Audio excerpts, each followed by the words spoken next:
এই মিনি ব্লগটি হচ্ছে যেদিন রথযাত্রা ছিল সেদিনকে। সকালবেলা ঘুম থেকে উঠে অ্যাজ ইউজুয়াল ফ্রেশ হয়ে নিয়েছি, এরপর চা বানিয়ে নিয়েছি। তো আজকে যেহেতু মা রথযাত্রার জন্য মালপোয়া বানাবে বললো, তাই মা বললো আমি উপোস থাকবো, একদম পুজো দেওয়ার পরে খাওয়া দাওয়া করবো।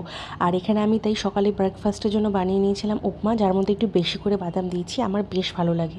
এরপরে ছাদে উঠে দেখি আমাদের বাড়ির পাশেই, মানে ছাদ থেকে দেখা যায় মন্দিরটা, ওখান থেকেই রথ টেনে নিয়ে যাবে। তো সেখানটা দেখছিলাম। এরপরে পুজো দেওয়া হয়ে গেছে মার, আমি সাথের থেকে ফুলও এনে দিয়েছিলাম। দেখো কত সুন্দর করে সাজিয়েছে মা। এখানে মালপোয়া দিয়েছি, কিছু ফল, তার সাথে ছিল মিষ্টি। আর আমাদের গোপালকেও কতটা সুন্দর লাগছে। আর মা নতুন একটা সিংহাসন কিনেছে রূপোর, ওটার মধ্যে তো আরও বেশ ভালো লাগছে। আর এখানে মিষ্টি, ফল, মালপোয়া দিয়ে খুব সুন্দর করে সাজিয়ে দেওয়া হয়েছে। আর এরপরে কিছুক্ষণ পরেই এখানে কিন্তু রথ টেনে নিয়ে যাবে, তাই এই জন্য প্রচণ্ড পরিমাণে ভিড় ছিল।